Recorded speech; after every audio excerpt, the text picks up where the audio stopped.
Iran hype, Zelensky is out, and the future of media censorship. The Monica Perez Show starts now. So, a few quick things for you before we start. First of all, I was just going to Twitter to repost this and tell people we were going to air, and I had a bunch of comments on my posting, none of which I was permitted to read. So, I was tweeting, hey, I can't read any of these comments, and I was not permitted to post that. So, I don't know what's going on, but if you want to, I don't know. I don't know. That's just a new level of censorship. But that's not what I was talking about. We're going to get to that story later. Also, I just started a show with Hovorie Morich and Parallel Mike of the Parallel Systems broadcast. We're very excited about this. We have like a pilot out there because it's not named yet and we need a name. So I have some great ideas, probably have too many great ideas, but if y'all want to give me some ideas in the comments right here or any other way you want to get in touch with me, Monica Perez Show at gmail.com is another way. I would love to hear your thoughts on that. And I am going to be on Tinfoil Hats tomorrow. So sometimes it's live, sometimes it's not. I'm not sure what it's going to be, but I will be showing up at noon. Hopefully you will join us there. And just get into it with Sam, who has been so hilarious lately. I just retweeted and shared with everyone this very funny skit. He just little riff he does about people who have Down syndrome and are like getting all buff. Very funny. I have seen this in my own community of kids who have Down syndrome, and he really nailed it. So I'm excited to talk to him. We won't be talking about that probably, but still, warms your heart. So, okay. So the thing that's like crazy in the news constantly, I'm always reluctant to get super scared when I'm being told to be super scared. So all this hype about Iran striking back, I feel like we're being told to be afraid of World War III. And there's definitely a lot of people are expressing those fears to me, and it is super scary. So what is led up to this is over the past few weeks or whatever, maybe more than that, supposedly, I don't think Israel's owning this, but supposedly Israel killed a Hezbollah leader on the Lebanese side of the border and also killed the Hamas leader who was in Iran, ushering in or welcoming in the new Iranian president. I think after that was the guy who got killed in a helicopter recently. So I don't know what happened there. But so the fear is, and Iran has asserted its right, and some international bodies, maybe even the UN, I don't know, have supported their right to retaliate. They haven't done so yet. So but we're being told every day they're going to, missiles are going to start flying. So why are we being told that, and why haven't they done it yet? So why we are being told this for sure is a variety of reasons. The government loves when we're scared. They love when we're scared of Iran. Why we should be scared of Iran when they're not going to attack us is a whole nother question. But they're afraid of, they want us to be afraid of Iran. I think if they get us into a state of hysterics or whatever wing, the right wing or whoever they need to support this, they could make it look like a preemptive strike by us and Israel is actually saving the world from an escalating conflagration kind of thing, a preemptive strike, which Israel invented that basically, like to call an offensive measure, a defensive measure by calling it a preemptive strike, presupposing that there is a strike coming, which you can't know until it happens, right? So they can say that, but it could be to justify, a preemptive strike, or what we're doing right now is mobilizing. Apparently, like we are making some changes. I was listening to a press conference by John Kirby, who's the White House. I don't know what he is. His communications director, I think.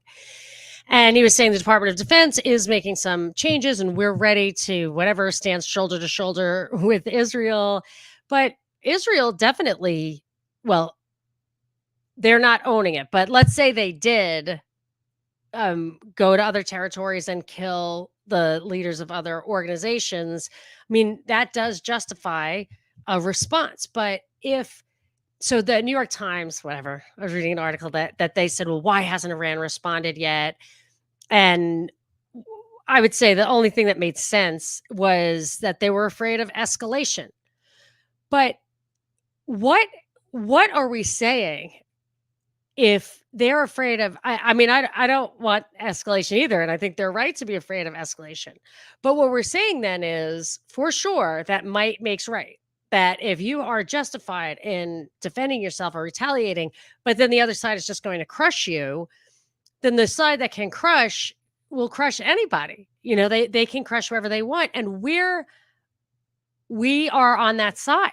Like, we are not recognizing that these, at least even acknowledging, well, if Israel did it, yes, you have a right to respond, but they didn't do it. In which case, who did it? Let's figure it out. You know, I wonder. But it could just be anything. You know, it could, there are a variety of reasons they could be hyping the crap out of this. So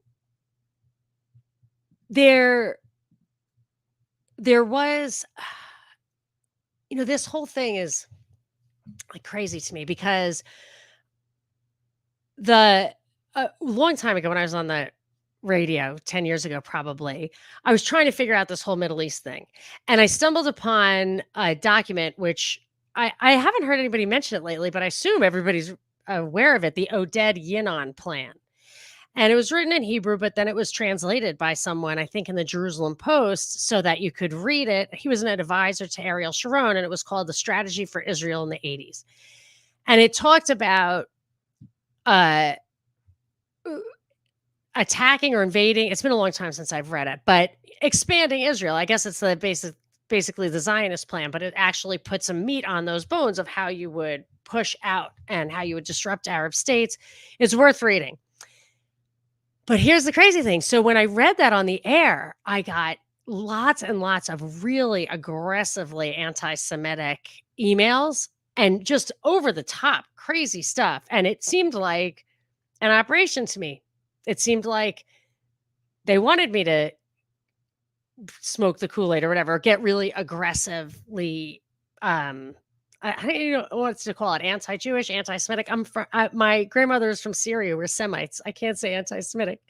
But whatever. So, you know, there's something going on with being able to talk about that openly now. Whereas when I was talking about it, I just discovered that plan and how, you know, I was like, well, I can read it. It's real. I can read it on the air. You can't fault me for that. But that was seriously dangerous territory. But then I saw that weird reaction. And I think that was the roots of what we're seeing now just kind of play out. I do think that it's an operation. Maybe the operation is to conflate Judaism with Zionism, or really Netanyahu. I don't know what the story is, but there's definitely something going on, and that's the one thing. But this is something very specific that's happening right now. Is this Iran hyping? So the thing I was listening to, John Kirby, the White House National Security Communications Advisor, said a couple of things I'm going to read to you.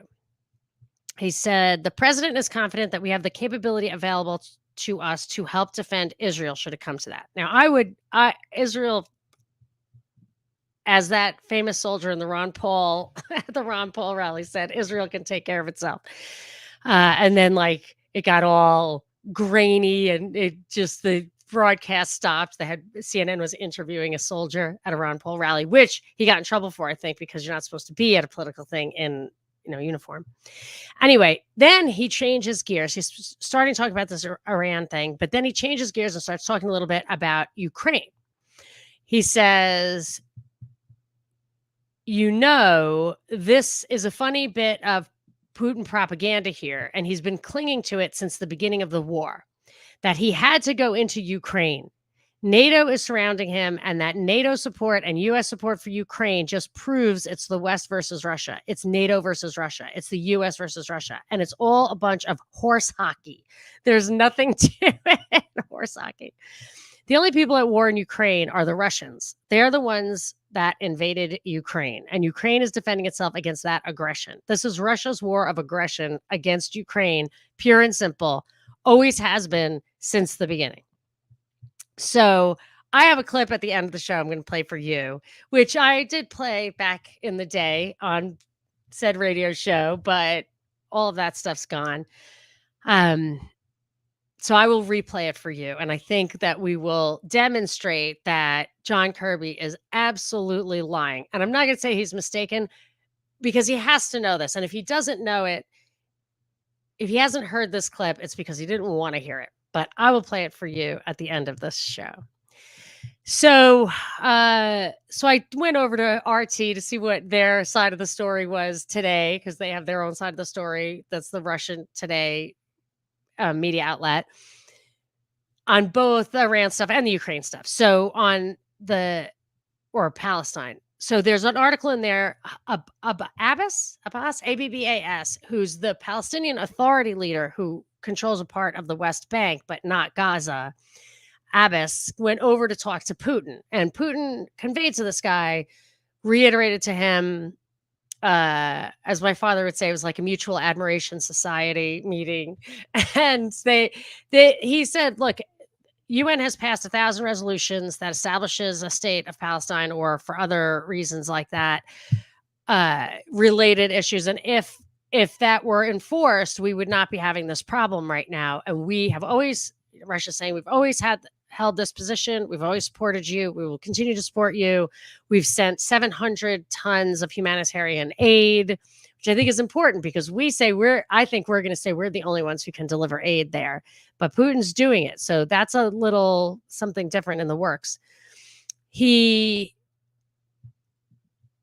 said that some Western countries are beginning to support, change direction, and support the Palestinian Authority because of what's happening in Gaza right now. It's I think the death toll is up to 40,000 people.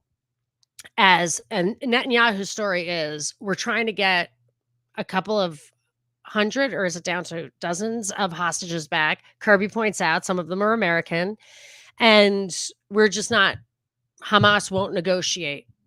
They won't. I mean, in my mind, you trade the ceasefire for the hostages. And if they're saying that Hamas won't do that, that's surprising. I would say Hamas is not a legitimate representative of those people. And I don't think they really are, to be honest. Putin says that the state of Palestine is recognized by 146 UN members and half of the G20, including China, India, Indonesia, Mexico, Brazil, South Africa, and Turkey. He says Netanyahu has vowed not to allow the creation of a fully functional Palestinian state. However, Israeli authorities have seen a steady decline in Western support due to the mounting death toll. If they have our support, if they have the U.S. support, they don't care about anybody else, in my opinion. So while I was at RT, I was checking out the Ukraine stuff, because Ukraine has always also been in the news pretty big lately, because for the past week, they've conducted an incursion into Russian territory. And they seem to have made some headway, Russian troops, vacating the premises. According to the Moon of Alabama, the Russians have stopped that incursion. So Ukraine is losing ground. I mean, if I'm not mistaken, this is the first time Russia's been invaded since World War II. I don't know what was going on there. So was that a U.S. plan? Some say that, or I think the reporting is that the weaponry is obviously Western, because I'm guessing anything that works over there is Western, but that maybe it's Zelensky going rogue. That's the RT explanation for it, is that so Zelensky, there was supposed to be an election earlier this year, and Zelensky declared martial law and said, we're not doing an election while we're in a state of martial law, which is going to go on for as long as he wants it to, for as long as this war goes on. And so Putin is saying that Zelensky's on the ropes, that the U.S., here's the headline from RT, U.S. lining up possible Zelensky replacement Washington has identified Arsen Avakov as a viable successor because of his ties with both far-right groups and EU leaders, according to Moscow. So the far-right group is like Tiny Book and the Nazis. I mean, they have real when they say our far-right, like I first of all think that they're AstroTurf, or maybe they've taken hold now. I'm actually going to read at the suggestion of Richard Booth, with whom I spoke yesterday. Great interview, I think. I'm going to read this book, The Silent Brotherhood, which he recommended, and then he said I'll understand this all a little bit better about the far right here. But over there, I mean, I think it's like actually left over from World War II, from like the Nazi era. So Putin is saying, or this RT article is saying, that the West has already decided to get rid of Zelensky and they have to figure something out. And they're thinking of this guy, Avakov, because he can work with the EU, but also the neo-Nazis, I guess.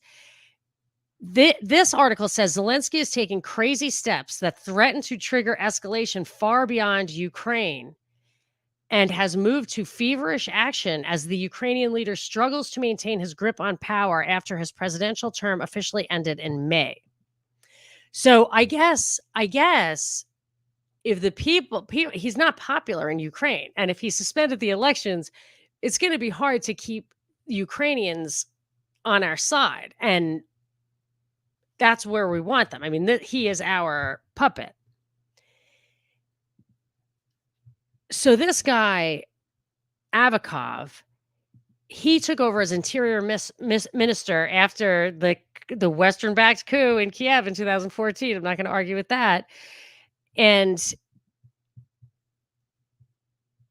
after he took over as interior minister, he spearheaded a crackdown on forces protesting the Western-backed coup in Kiev. And listen to this.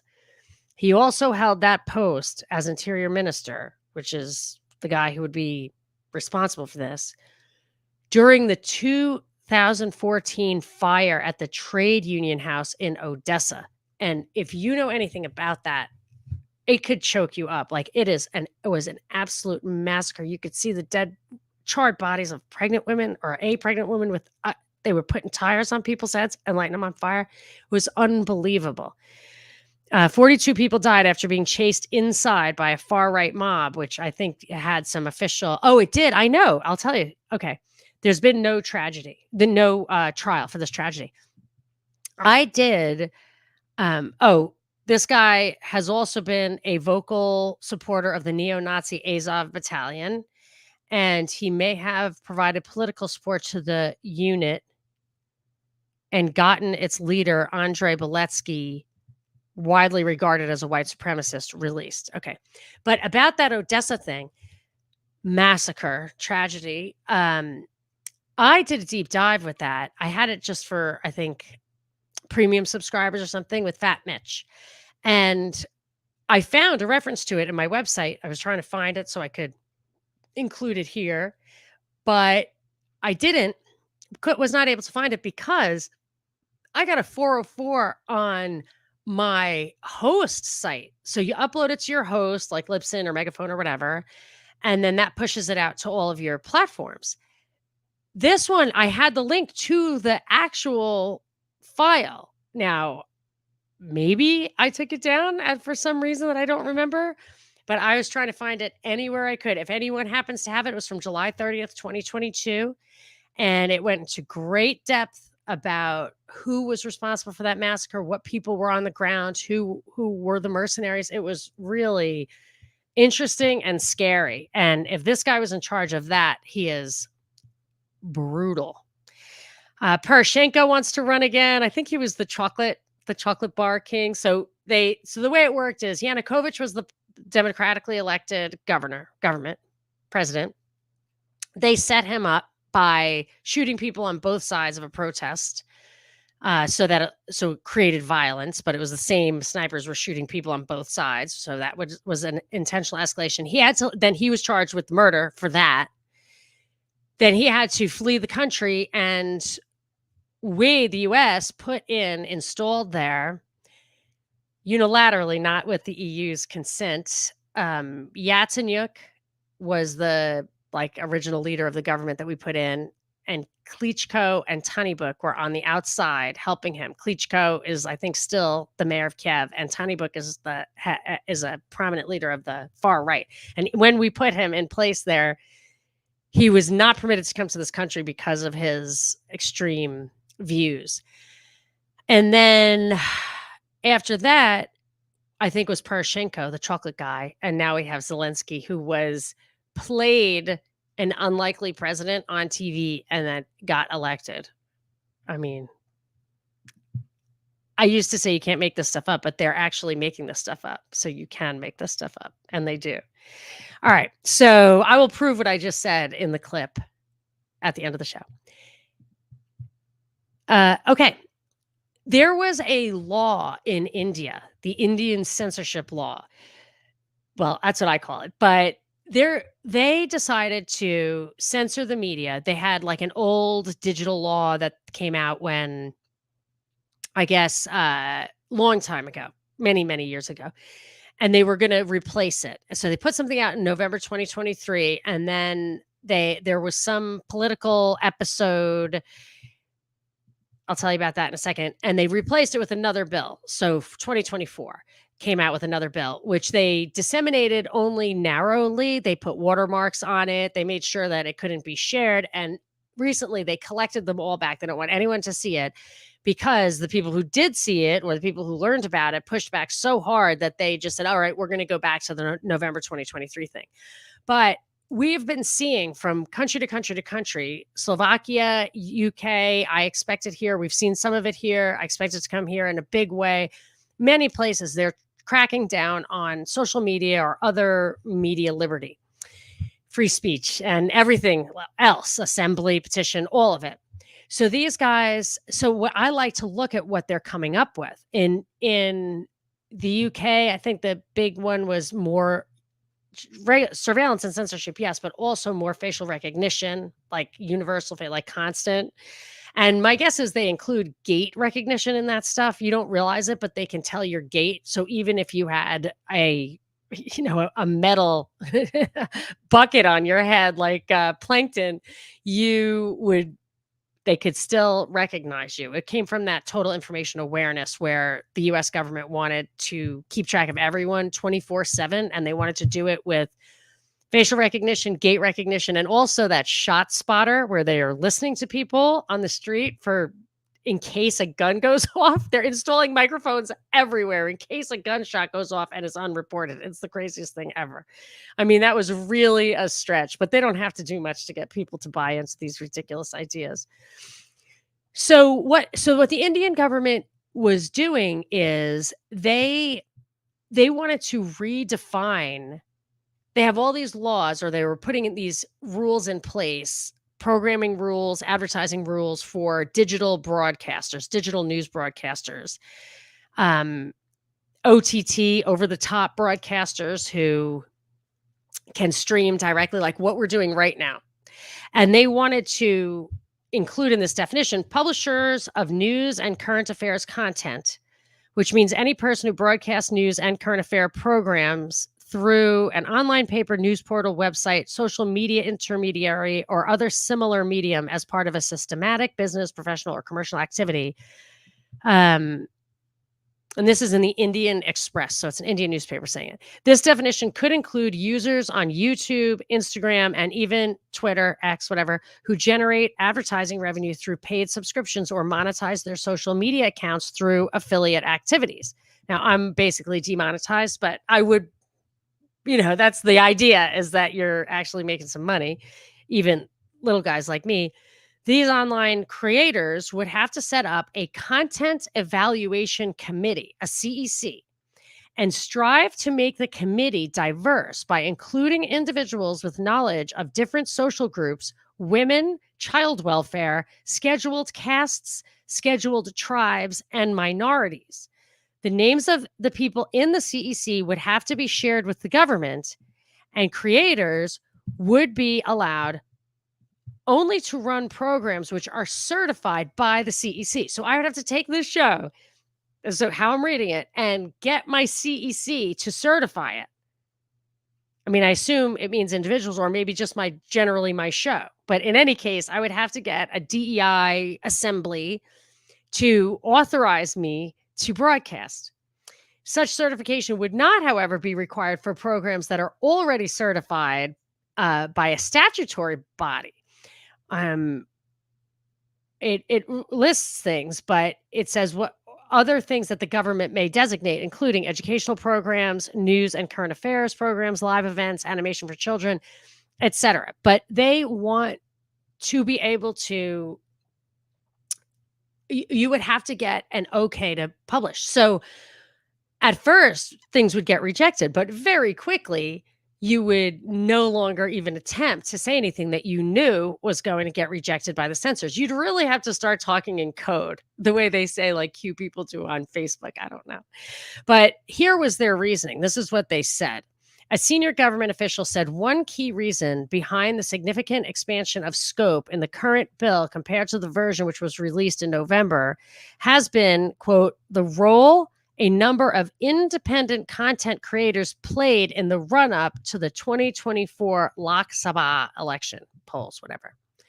There were a number of instances where creators made videos on current affairs which made some sensational claims about the government and its senior leaders in the run-up to the elections.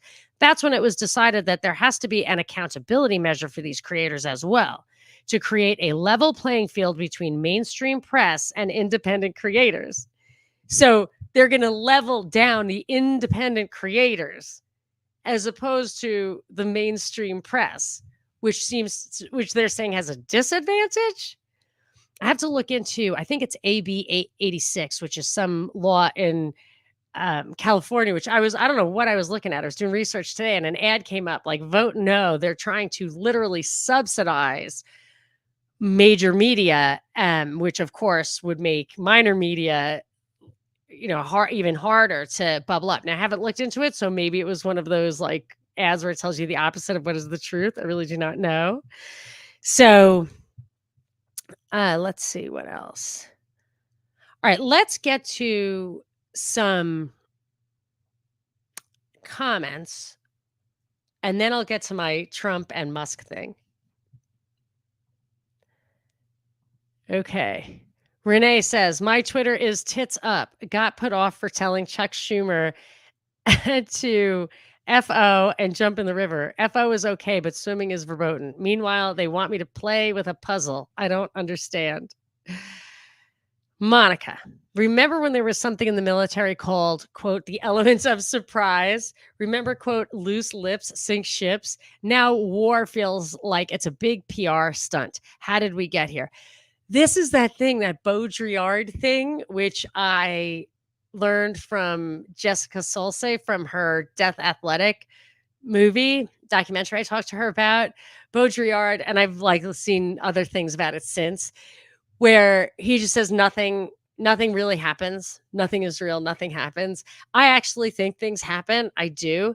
But the further away it gets from me or anyone I have ever met to verify it, that I start to wonder with the balance between what's being generated on a screen and what's reality. So I don't know. And I think that they have like different things that different options. And one option may be real war and one option may be fake war. And actually don't need real war if they simply scare you into everything that they want. Like, for example, us occupying Gaza, which is, I think, one of the things that they're after. Frightening Me says, isn't that the plan that wants Israel to extend from the Nile to the Euphrates? It might be. I mean, that is what they say, like Eretz Israel, but I don't remember that exact thing in the Yinon plan, and it has been a very long time since I remember. I really didn't want to read it because it was scary to read that on the air. It was a neoconservative radio station. I mean, Rush wasn't there at the time, but he was there shortly thereafter, and everybody else was there. But it was real. It was a document, It explained some things I was trying to figure out, and there was no way to not share that.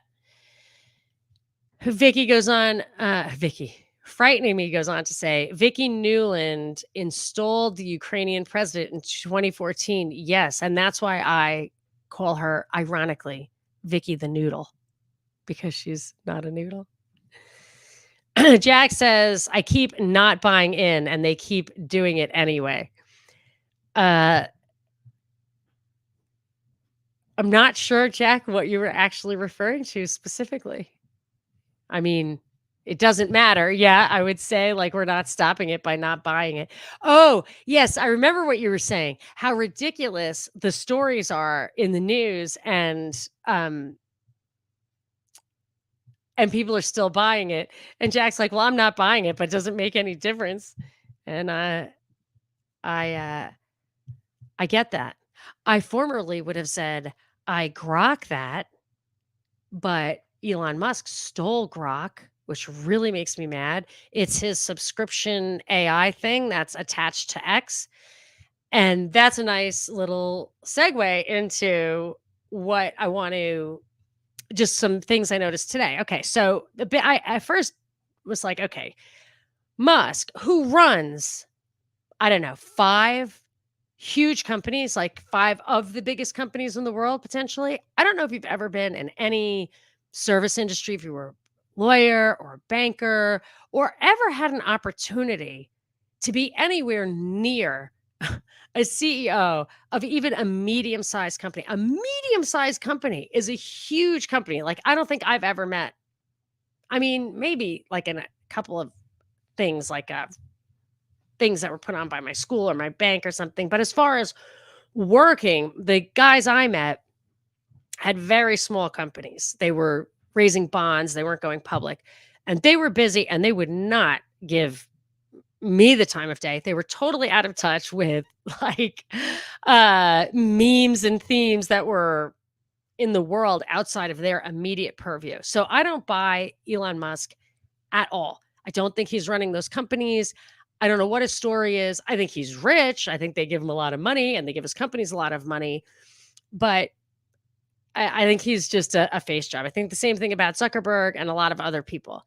So, but what adds to that is the fact that he's doing the interview with Trump, which, I mean, I guess if that's his thing, one of the things he's doing is raising and running a campaign, a PAC for Trump, which is just another thing to pile on to all the things that he supposedly is doing himself. And of course, what I think is happening is that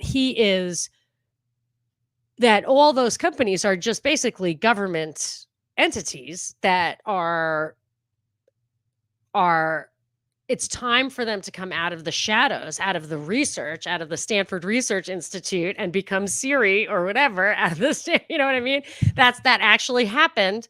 So they do it. And then they've got to unroll these. They have to plug it into the world, and they can't just show us the technocracy. They cannot show us that. So they make it look like, well, this is capitalism for you, even though there's no hiding all the money that they actually give to his companies.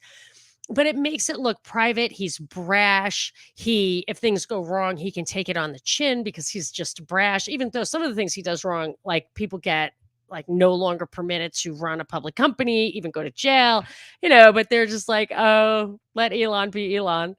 And I don't buy it at all. So he is doing this show with Trump, and I listened to it for like 1 minute. First of all, it was like 40 minutes delayed, and he said, "Oh, it's because we're having we're being attacked viciously," which I have also seen. Those vicious attacks can shut you down. It's horrible. Now, a CEO as powerful as him, you would think anybody who was aware at that company of what was coming, it would just be, and I've been in this situation too, like, drop everything. The boss is on deck. Drop everything. Make sure it goes perfect. I don't care about how many bots hit us. We are going to be ready for this. And if you couldn't be ready, he would know about that. And then today he said, oh, it wasn't really bots. It was some other failure. I don't know. But it could have just been a 45-minute, like, didn't they say Hitler? And I'm not making any comparisons to politics, but he was like a kind of PR genius. Hitler would make people wait for hours. And it would just build up a frenzy. So I don't know if they made people wait on purpose. Maybe they wanted to build up the audience. I really don't know. But I listened to it for about 1 minute. And Trump sounded like he was like it was Giuliani doing a Trump impression. Like he did have a little bit of a lisp. It was weird. It made me think maybe this is, a double. But of course, it's getting pressed. So I figure whatever it was, I don't know if it was real or on purpose and what we're supposed to make of it. I just couldn't sit through it. It's 2 hours long. But I happened to notice that Musk's like on the cover of the Wall Street Journal basically every day. It's the craziest thing, and for different reasons. So today it was for this PAC that he created for Trump. Let me see. Yeah, it's important that I read you exactly what it says. The headline was Musk gets hands on with bid to boost Trump. In weekly meetings, consultants and vendors for a super political action committee updated him on their progress toward the discussed goal of turning out 800,000 people to vote for Donald Trump in battleground states. They proposed a budget of about $160 million. So what is that? Like $200 a person? I think so. They would need for the task. Most of it to come from Musk himself, and talks about raising an army of more than 6,000 canvassers and other workers, according to people familiar with the matter. Then, less than 3 months after launching the effort, Musk signed off on firing most of the vendors, only for the super PAC to rehire one of them after the resulting chaos. He also replaced the Texas-based advisors who helped him get the group off the ground with veterans of Florida Governor Ron DeSantis' failed presidential bid. This is what this reminds me of. In Georgia, there was a lot of election. I'm confident there were election shenanigans in Georgia. See, now that kind of thing. So that what I said before will get me. I wonder if it will get me booted from Twitter. That hasn't happened yet, but that kind of thing gets you booted from YouTube. So I might have to take this off.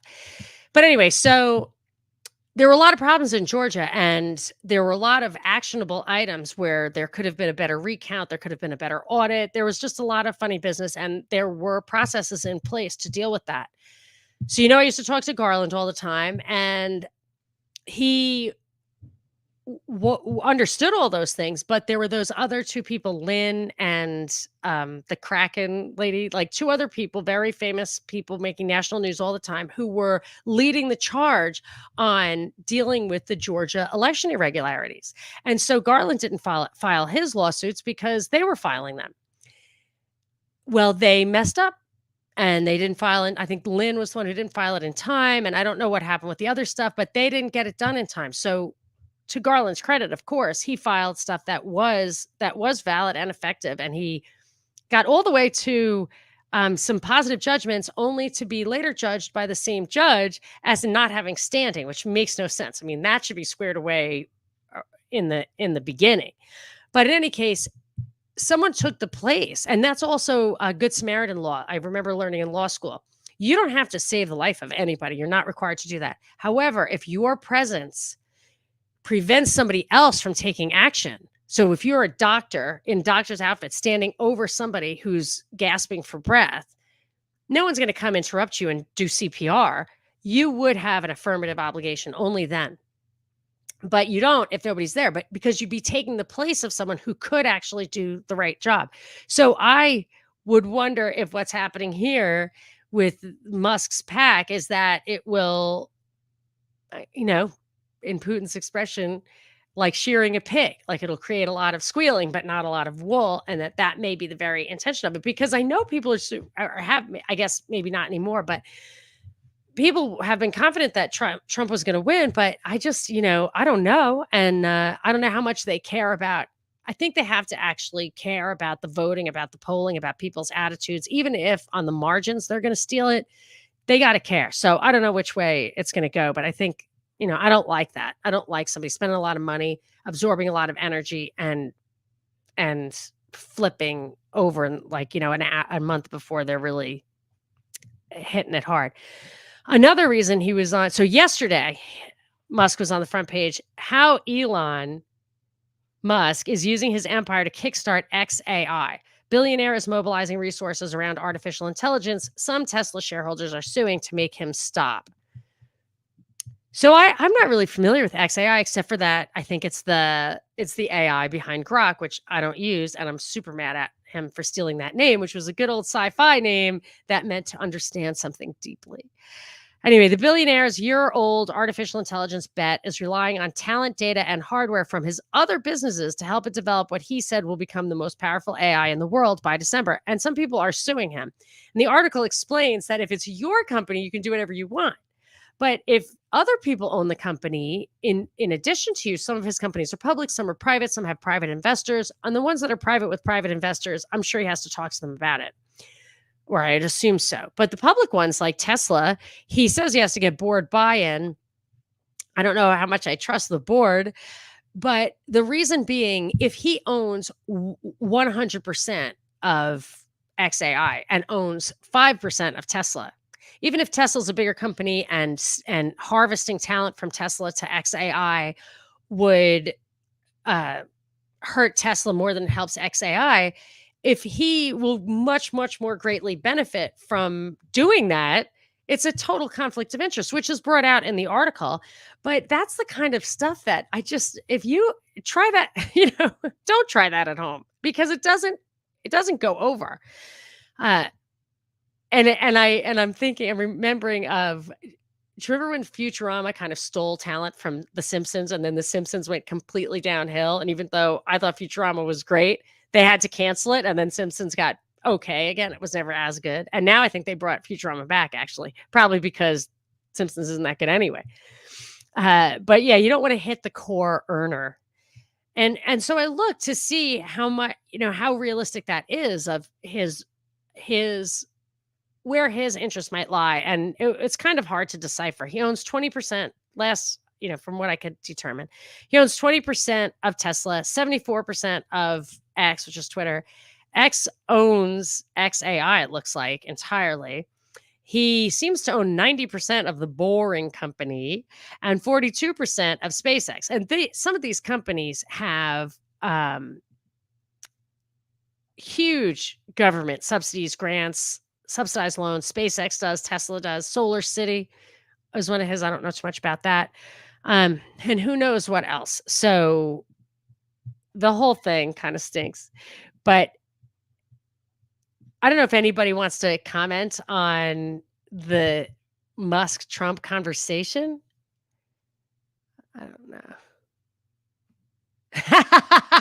Jack says, I tried being Elon at home and the SEC was at my door in 5 minutes.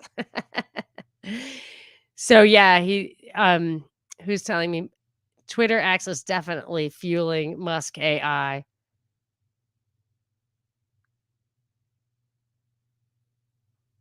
Yeah.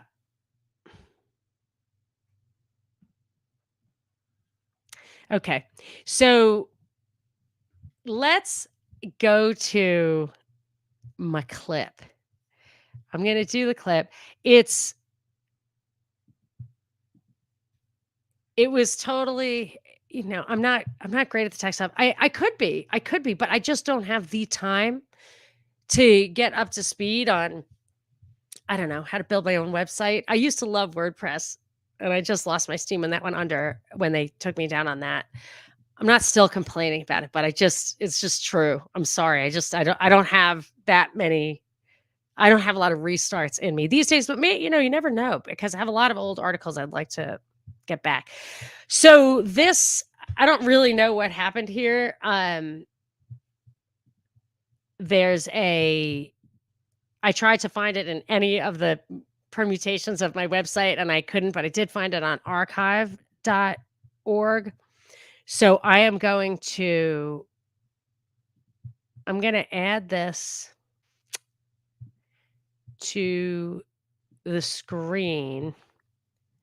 And I think it's just blackness. So I wonder if I can play it. I'll see if I can play it and still pull it off the screen. Okay. But listen closely. This was published by the BBC on February 7th, 2014. Now, Yanukovych, the democratically elected president of Ukraine, did not flee until February 22nd, I believe, 2014. So this, I think, happened months before that. It was only leaked and published shortly before that. But we're talking months before when Ukraine had a democratically elected president. So let's listen to this. I might stop and start, but I might not. Think.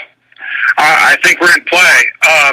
The Klitschko piece is obviously the complicated electron here, especially the announcement of him as deputy prime minister. And you've seen some of my notes on the troubles in the marriage right now, so we're trying to get a read really fast on where he is on this stuff. But I think your argument to him, which you'll need to make, I think that's the next phone call we want to set up, is exactly the one you made to Yachts. And I'm glad you sort of put him on the spot on where he fits in this scenario. And I'm very glad he said what he said in response. Good. So I don't think Cleach should go into the government. I don't think it's necessary. I don't think it's a good idea. Okay, so that's the Assistant Secretary of State, Victoria Nuland, deciding who would be in the government of Ukraine, which had been a democracy. And she's talking to Jeffrey Pyatt, who is the ambassador to Ukraine from the U.S. I mean, that's like a big trail. And this was before the uprisings that made Yanukovych run away, which was a setup, total trap by us. Yeah, I mean, I guess you think, in terms of him not going into the government, just let him sort of stay out and do his political homework and stuff. I'm just thinking, in terms of sort of the process moving ahead, we want to keep the moderate Democrats together. The problem is going to be Tony Book and his guys. And, I'm sure that's part of what Yanukovych is calculating on all of this.